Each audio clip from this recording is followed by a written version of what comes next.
interested in custom home inspections, I've been hired to come in and do this inspection for you. We talked the other day on the phone to get that payment from you. So we're just going to start on the inside of this house. We're going to try to work our way through the house with some of the findings that we found. Be aware that everything that we talk about is going to be in the report. It's going to have pictures. And the report's going to probably appear overwhelming with a lot of information into it. So just be aware of that so when you do receive that in the next 24 hours. Starting in the garage, we're going to talk a little bit about the electrical. Right now we have no electrical power to the garage outlets, exterior outlets, and in the dining room outlets. The reason behind that is that there's a breaker that is tripped. Well, unfortunately, we can't determine why this breaker is tripped. There must be some kind of a fault in the electrical system that is controlling those particular circuits. We come all the way over here. All right, so there's no power to the outlets in the garage with the exception of the tank alarm circuit, which is a dedicated circuit. The problem with this particular circuit is that the GFI, which protects circuits in wet locations, is not tripping. So for safety purposes, you're going to want to have that thing replaced. As far as the other outlets, the garage outlets, exterior outlets, and the outlets in the dining area, it appears they all be ran off of this particular breaker right here that will not reset. Every time we try to reset it, it does trip back off again. So we know there's a fault in that circuit someplace. We got an idea, maybe we might think where it is because we found an outlet that's been kind of disassembled. So we'll continue on from there. Let's talk about your appliances. Both your hot water tank and your furnace are original to the house. So the manufacturing date on this was 2000, and this is 2001. Does that make sense? No, it's still 90, right? Yeah. So 1990, 1991. I'll take that back. Hot water tank, I get the pilot to light, but the pilot will not stay lit. Regardless whether we can get that thing fired off or not, this tank is well beyond its lifespan. The average lifespan is about 8 to 12 years. And being that this is 20 some odd years old, it's ready to replace these things. This is also an example that this hot water tank was not burning properly or venting properly because this is excessive heat from the burners rolling outside of this. More than likely, because your burner hood up here, which allows the exhaust to vent out, is off-center. So this was not venting properly to begin with. So this hot water tank definitely needs to be pulled out and replaced before you're trying to fire it off. Your gas furnace is a high-efficient gas furnace. When these run, they actually create condensation, and they vent at such a low temperature that they can be vented out in plastic pipes. When this thing is venting, it creates condensation within those pipes that come down through this tube, and they route it down to a drain line, which is the same drain line that the air conditioning coil will drain out also. Now this looks okay. The problem is that in the crawl space, and you'll see a picture of it, the condensate drain line is just discharging into the crawl space. And that's going to accumulate a lot of water under the house. So we've got to get that ran to the exterior of the house. But everything in the heater seems to be working okay? Everything seems to be running fine. You're definitely going to want to service both the air conditioning or the heat pump and the gas furnace. Okay. It's imperative to get those serviced. If you look over here, this door, as right now, is not operational. At some points, we just take the knobs off of it. We can't get the door open. It's extremely rusted. Definitely got a little bit of mold starting to grow up on the ceiling.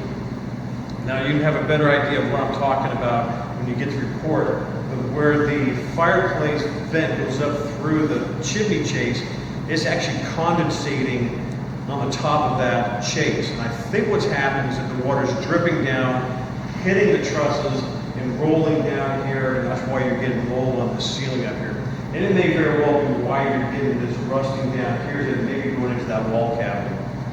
So definitely gonna have to get something done with that chase up there. Like I said, when you get the report, you'll see a picture looking up that chase with the water drop was.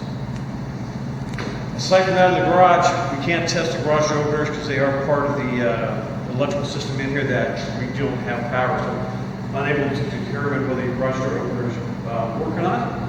But they look relatively new, maybe within about 10 years. And so my guess is they probably still will work.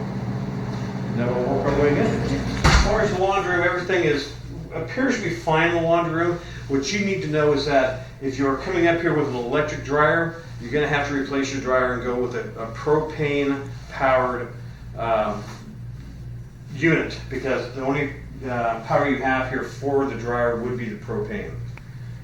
So just be aware of that. Or have an electrician run a line in there. For that. Bathroom. Flooring in here, the hardwood floors are completely rotted away. You can actually probe all the way through those. Underneath the house, you'll see some pictures that the subflooring underneath there is rotted as well.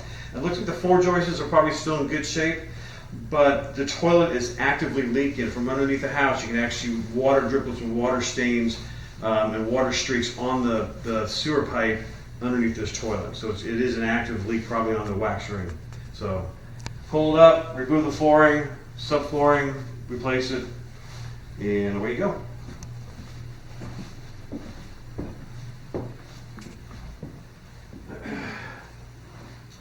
We were able to fire off the gas fireplace. We tried using the spark igniter, how you normally will fire that off. I wasn't able to get the spark igniter to actually ignite the gas, even though the spark igniter was operational and had a good spark on it. I actually went ahead and just to make sure it worked, used a lighter to light it, which I recommend not doing because that's not the proper way of doing it.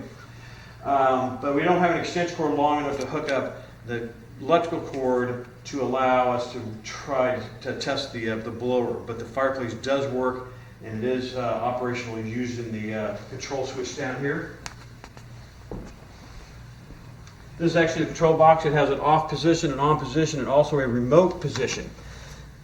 This is the remote control for the gas fireplace. So what you do is put that into a remote position, and then you can use this to operate if you choose to. The flooring. The door. The door itself needs to be replaced or repaired. It's not latching. It's been busted up a little bit. It also has been allowing water to get into the house. So the hardwood floors along here are rotted. The subflooring below this is rotted. And also the rim joist is rotted. You will see pictures in the report noting that. And the pictures can be kind of difficult to really kind of comprehend what you're really looking at, how you're looking at it, because it's really hard to get good pictures from underneath the house in a tight spot like that. But I'll try to get the arrows and there was some notation so you know exactly what you're looking at. That rot is running, different degrees of rot everywhere from just moisture staining to severe rot, back to kind of moisture staining from about this section to right about here, which is pretty normal as the water is getting past this door. It's just kind of working its way on either direction. As far as your kitchen, everything is operational with the exception of the fan switch for the cooktop. So this rocker switch is probably just worn out or broken. The countertops, a lot of cracked and deteriorated mortar joints that you're going to want to come in here and redo the mortar joints and reseal everything. The sink, we went ahead and hooked up the Instant Hot, and after 15-20 minutes we got good hot water out of this. There is a minor leak, and the leak is actually on the connection for the spray nozzle, but the leak is actually underneath where it's connected onto the piping, so that'll have to be repaired as well. So we've got this to work. These are working fine. A little bit of just minor damage to your roll-away section right here.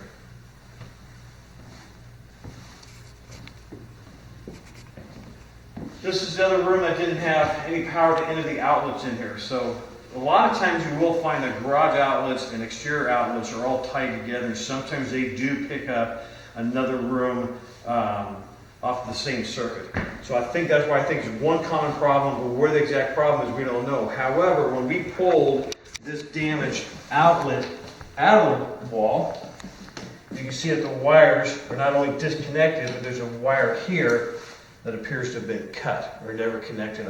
Until you get this opened up, just not going to know really what's going on. So it's really going to be a job for an electrician to come in here and determine what's going on.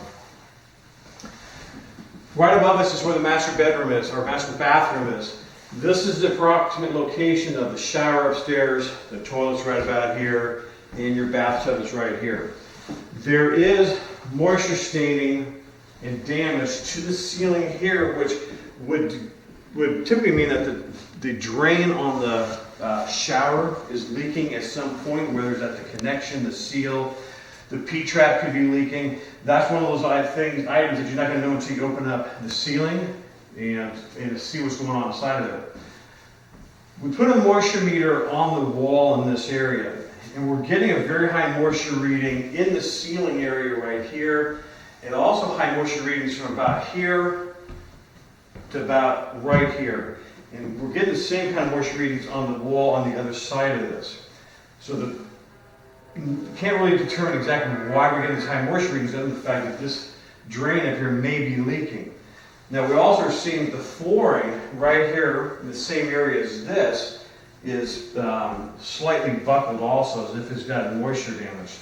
When I was under the house, there does not appear that there's no moisture staining down there, there's no rot, there's no water has been dripping through that. So it may be just a small leak or some sort of leak that is actually spreading out on the sheetrock and running down the sheetrock, but not enough to actually get all the way down into the crawl space. So this would be an area that would have to be further evaluated, probably by opening up the sheetrock and looking to see what's going on with it. I'm going to jump down into the crawl space for a second, because while we're standing here, I want to show you some areas, and you'll see the picture of the actual rotted supports, but I want to show you where they are in correlation to being up here. So in about this area, we do have a support post that the base of the support post is rotted away. There's also another support post in this location that is rotted away that needs to be replaced. And then there'll be a picture of another support post that's sitting right about here, that the base of the support post is sitting on the edge of the footing. So you only have about an inch or so of the support post that's bearing on this area. And the support post has to have the whole base has to be bearing at some point for the structural stability. Not that the house is unstable, but that needs to be addressed as well. You want to go upstairs?